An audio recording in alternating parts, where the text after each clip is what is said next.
સૌ વાલા મિત્રોને મારા જય સિયારામ. હું દુષ્યંત પાઠક શ્રી હનુમાનજી દાદાની અસીમ કૃપાથી એક નવા વિડીયો સાથે આપની સેવામાં ઉપલબ્ધ છું. તો વાલા મિત્રો, આજનો ઉપાય આ વિષયની અંદર તારીખ છે 13મી ઓગસ્ટ 2026 ને વાર છે ગુરુવાર.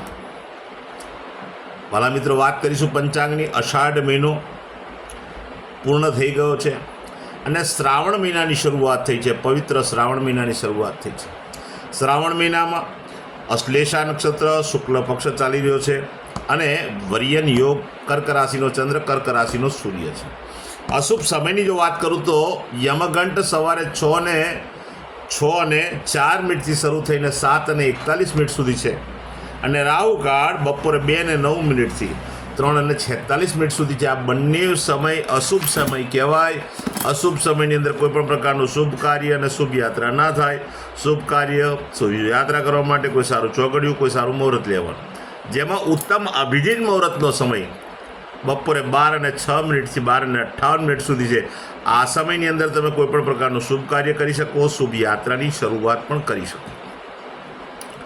વાત કરીશું આજના ઉપાયની. તો વહેલી સવારે સ્નાન કરવા બેસો ત્યારે પહેલાં શરીરને ભીનું કરી દેવાનું પાણીથી. ત્યાર પછી 50 ગ્રામ જેટલું દૂધ લઈને પોતાના શરીર પર તે દૂધને ચોપડવાનું છે. માથાના વાળ અને પગના તળિયામાં દૂધ લાગવું જોઈએ નહીં. તમારા મોઢા ઉપર, તમારા છાતીના ભાગે, હાથ ઉપર, બધી જગ્યાએ તમે લગાડી શકો. દૂધ લગાડી દીધા પછી ચોખ્ખા પાણીથી તમારે નાહવાનું છે. પાણી ખૂટી જાય તો નવું પાણી લઈ લેવાનું છે. સાબુ અને શેમ્પૂનો ઉપયોગ પણ કરવાનો છે. બસ આટલું કાર્ય થઈ જાય, સ્નાન કાર્ય થઈ જાય, તમે કપડાં પહેરી લો, વસ્ત્ર પહેરી લો, પછી તમારે હળદરનું તિલક કપાળની અંદર અને નાભી ઉપર કરવાનું છે.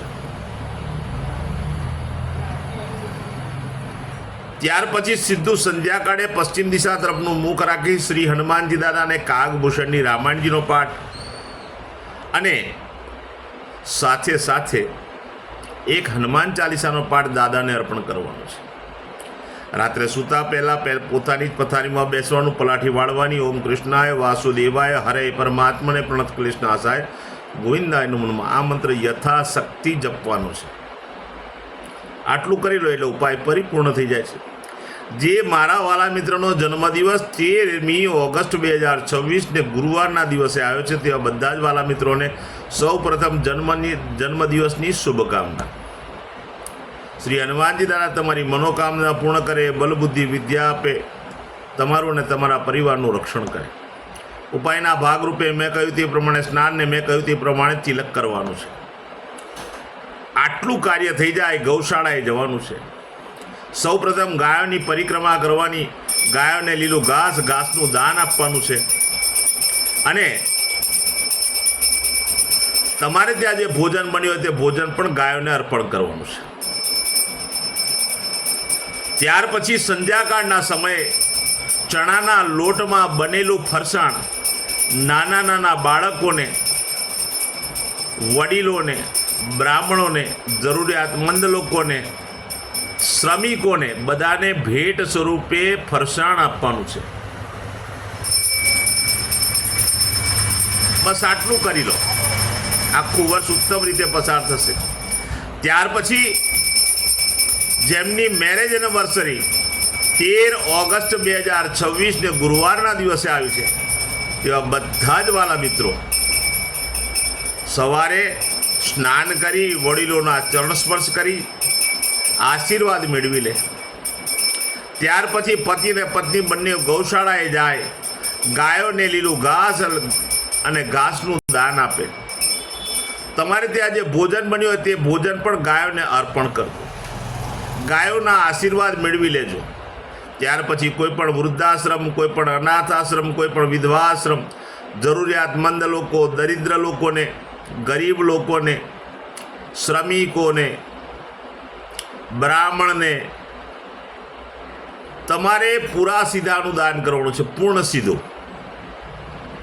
ખાસ કરીને તે સીધાની અંદર ચણાની દાળ અને ઘી અવશ્ય હોવું જોઈએ. બસ આટલું કરી લો, ઉત્તમ પરિણામ પતિ અને પત્નીને આખું વર્ષ મળશે. વાલા મિત્રો, તમે જાણો છો મારું યુટ્યુબની ચેનલ છે જેનું નામ છે દુષ્યંત પાઠક. મારી ચેનલને સબસ્ક્રાઈબ કરો અને બેલ આઇકન અવશ્ય દબાવજો. તમે જાણો છો હું નિયમિત એક વિડીયો મૂકું છું. જો તમે બેલ આઇકન દબાયેલો હશે તો તમારા મોબાઈલ પર નોટિફિકેશન આવી જશે અને તમે મારો વિડીયો તરત જ જોઈ શકશો. એટલે પ્રાર્થના કરું છું, મારી ચેનલને સબસ્ક્રાઈબ કરજો અને બેલ આઇકન દબાવજો. મારું ઇન્સ્ટાગ્રામનું પેજ, મારું ફેસબુકનું પેજ, એનું નામ પણ દુષ્યંત પાઠક છે. તો મારા બંને પેજને લાઈક કરજો, ફોલો કરજો અને પ્રાર્થના કરું છું કે મારા બધા વિડીયોને શેર અવશ્ય કરજો. તમારી પાસે સોશિયલ મીડિયાનું જે એકાઉન્ટ હોય એના પરથી. બીજું કોઈ કારણ છે જ નહીં, પણ કોઈ જરૂરિયાતમંદ, કોઈ સંઘર્ષમાં ફસેલા વ્યક્તિ સુધી જો આ વિડીયો પહોંચી જશે અને ઉપરવાળાની, ભગવાનની કૃપાથી, પ્રેરણાથી એ ઉપાય કરશે તો એના જીવનમાંથી સંઘર્ષ દૂર થશે. હું નિયમિત એક વાત પ્રમાણિકતાથી કહું છું કે મારો વિડીયો એકવાર જોવાથી કે એકવાર ઉપાય કરવાથી 24-48 કલાકમાં ફટાક દઈને રિઝલ્ટ આવી જશે એવું કશું બનવાનું નથી. આ કોઈ ચમત્કારની વાતો નથી. નિયમિત મારો વિડીયો જોવો પડશે અને નિયમિત ઉપાય કરવા પડશે, ત્યારે તમારા જીવનમાં તમને સંઘર્ષ ઓછો થતો દેખાશે. નવા વિડીયોમાં ફરીથી મળીશું. આપ સૌને મારા જય જય સિયારામ.